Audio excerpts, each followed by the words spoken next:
Всем привет! Для тех, кто впервые на моем канале, меня зовут Виктория. И недавно мне пришел аромат от Flower Nose, и поэтому я бы хотела снять обзор на него. Пришел он ко мне вот в такой вот красивой коробочке. И называется он Luna Goddess Tree, то есть дерево лунной богини. Вот так вот выглядит сам аромат. Вообще Flower Nose это китайский бренд.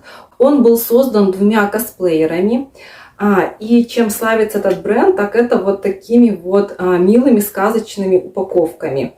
У меня также есть косметика этого бренда, и мне также идет набор именно косметический из вот этой вот линейки, посвященной русалкам. Вообще духи данного бренда достать трудно, потому что я заходила на официальный сайт. Например, если предыдущие коллекции у них есть, то есть косметика в них есть, то именно туалетной воды в предыдущих коллекциях ее уже на сайте нет. Конечно, можно где-то найти на каких-то маркетплейсах, возможно, где-то купить с рук.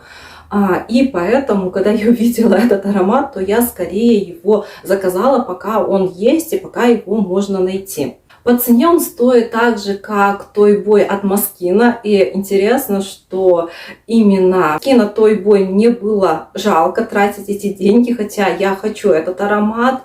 А когда я увидела вот такую вот красоту, то поняла, что мне не жалко. Хотя я покупала аромат вслепую, на него не было никаких отзывов, я не смогла найти в интернете никакие отзывы вообще на парфюмерию от Flower Nose, поэтому как бы я брала кота в мешке. Я не знала, что мне придет за эту сумму. Возможно, придет какая-то детская туалетная водичка.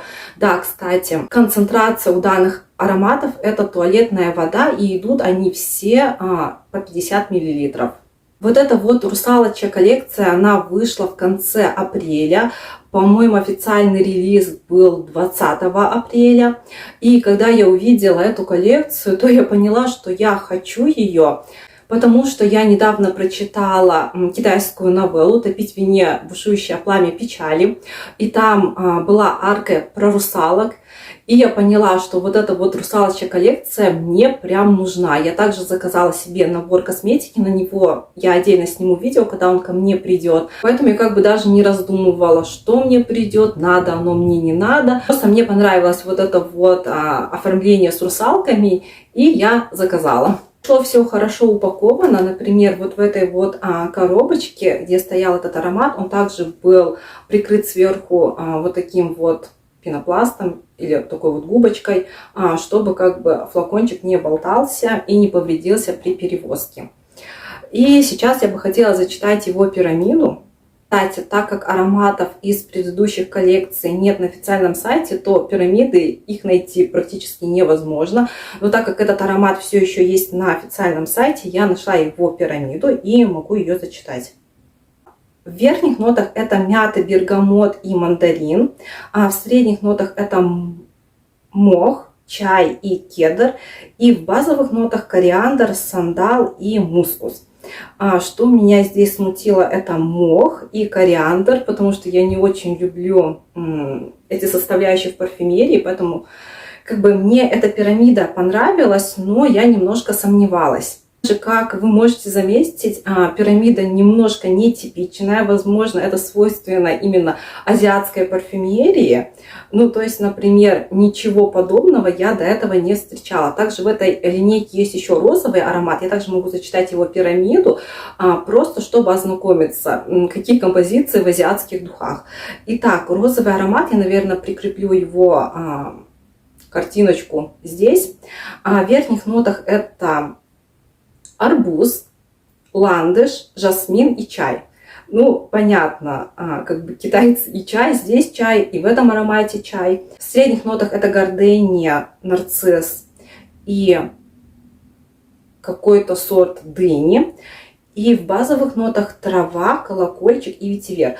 Также пирамида очень интересная, нетипичная, на мой взгляд, потому что ничего подобного я не встречала. И как бы когда я выбирала, мне обе пирамиды понравились, меня обе пирамиды заинтересовали, но так как я люблю зеленый древесный аромат, я все-таки на пробу взяла именно вот этот вот синенький. Также мне больше понравилось его оформление. Теперь я хочу рассказать о самом аромате.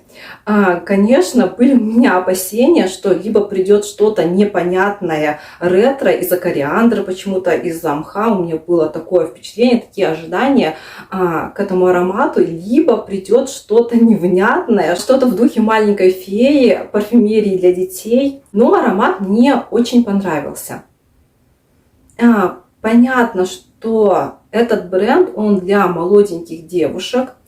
Поэтому можно было не бояться, что придет что-то тяжелое, странное, непонятное, как вот, например, у меня есть от Levante Luxe, ниши, когда ароматы такие густые, насыщенные, тяжелые, то нет. Вот этот аромат, он девичий, он легкий,